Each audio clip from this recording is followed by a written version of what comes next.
সুপ্রিয় দর্শকবৃন্দ, আমি আপনাদেরকে দেখাচ্ছিলাম চকরিয়া উপজেলার বদরখালী বহুল আলোচিত বাজার।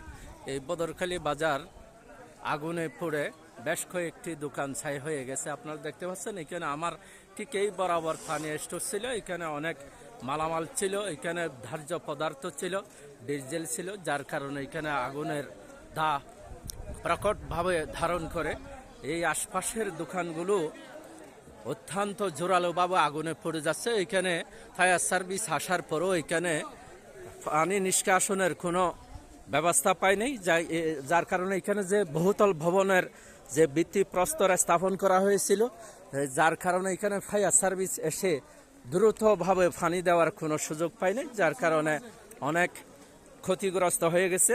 এখানে বুদ্ধামহল আমাকে জানিয়েছে এখানে কয়েক কোটি টাকার ক্ষতিগ্রস্ত হয়েছে। আপনারা দেখতে পাচ্ছেন বদরখালী বাজারের এই চিত্র।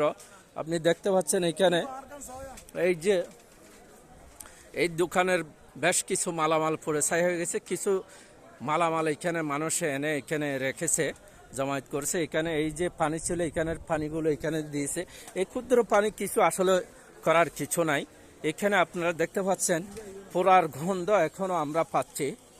এই যে দেখতে পাচ্ছেন কোটি কোটি টাকার একটু সাটার ওটা কোটি টাকার ক্ষতিগ্রস্ত বদরখালী বাজারের ব্যবসায়ীরা। এখানে বিশেষ করে এই সেটটা করার কারণে এখানে ফায়ার সার্ভিস ঢুকতে পারে নাই, যার কারণে ক্ষতিগ্রস্ত একটু বেশি হয়ে গেছে।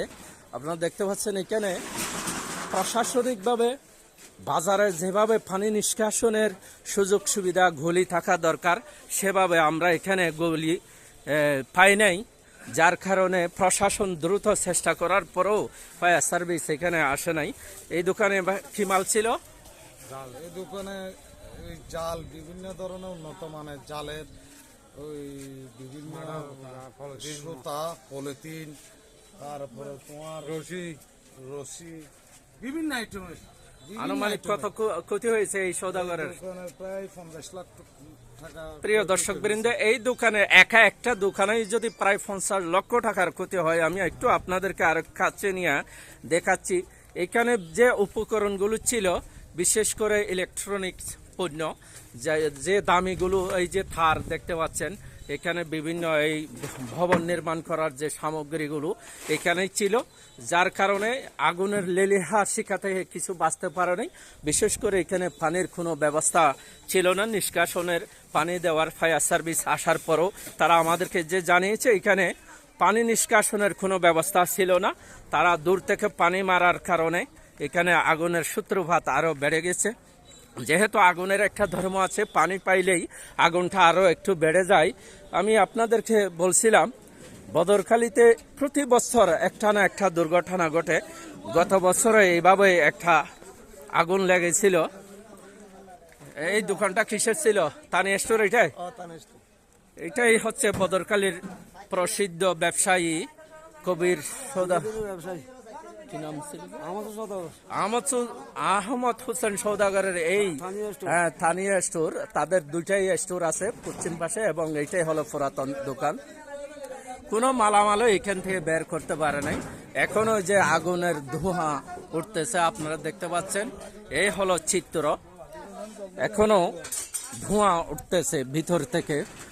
ভাই, আনুমানিক কত ক্ষতি হয়েছে আপনার? আনুমানিক বলেন, সঠিক তো পাবো না আমরা। আনুমানিক বলেন কত লক্ষ টাকার হতে পারে আপনার? প্রিয় দর্শকবৃন্দ, সবচেয়ে বড় দোকান ছিল মুদির দোকান এটাই আহমদ হোসেনের। উনি পাইকারি সেল দেয় এখানে এই দোকান থেকে। এখানে মহেশখালী, চকরিয়া, বিভিন্ন জায়গার, এখানে চকরিয়ার বিভিন্ন ইউনিয়নের সওদাগরেরা এখান থেকে পাইকারি মালামাল নিয়ে যায়। আপনারা দেখতে পাচ্ছেন এখানে মূলত মেইন সমস্যাটা হচ্ছে ফায়ার সার্ভিসের গাড়ি এখানে ঢুকতে পারে নাই, যার কারণে ক্ষয়ক্ষতির পরিমাণটা একটু বেড়ে গেছে। আগুন নিভাতে অনেক সময় লেগেছে। এই দোকানটা কিসের দোকান ছিল? বোরকা হাউস ছিল। প্রিয় দর্শকবৃন্দ, আপনাদেরকে দেখাচ্ছিলাম সরাসরি বদরখালী বাজার থেকে। বিপুল পরিমাণের ক্ষয়ক্ষতি হয়েছে। এখানে সরকারের হস্তক্ষেপ কামনা করা হয়েছে। যেহেতু প্রতি বছরই এখানে বদরখালী বাজারে আগুন লাগে, আগুন লাগার কারণে ক্ষতিগ্রস্ত হয়। এখানে পর্যাপ্ত যদি গলি না থাকে, গাড়ি ঢোকার ব্যবস্থা না থাকে, অদূর ভবিষ্যতে আরও দুর্ঘটনা ঘটার সম্ভাবনা রয়েছে। যার কারণে এখানে যারা অগ্নি নির্বাপন কর্মীরা আছে তাদের ভাষ্য নিতে হবে। এখানে যারা বাজার পরিদর্শক আছে, ইউনো থেকে জেলা প্রশাসন, সবার এখানে হস্তক্ষেপ কামনা করতেছি।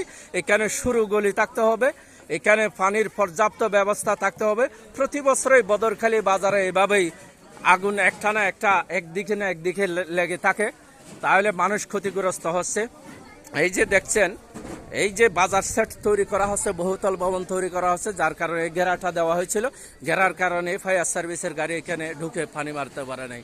সুপ্রিয় দর্শকবৃন্দ, যারা এতক্ষণ পর্যন্ত এইটা দেখছিলেন, এটা সবাই লাইক কমেন্ট করে দিবেন, শেয়ার করে দিবেন, যাতে এই ধরনের আর কোনো দুর্ঘটনা না ঘটে, মানুষ সতর্কতা অবলম্বন করে। সবাইকে ধন্যবাদ জানাচ্ছি। আসসালামু আলাইকুম ওয়া রাহমাতুল্লাহ। ধন্যবাদ সকলকে।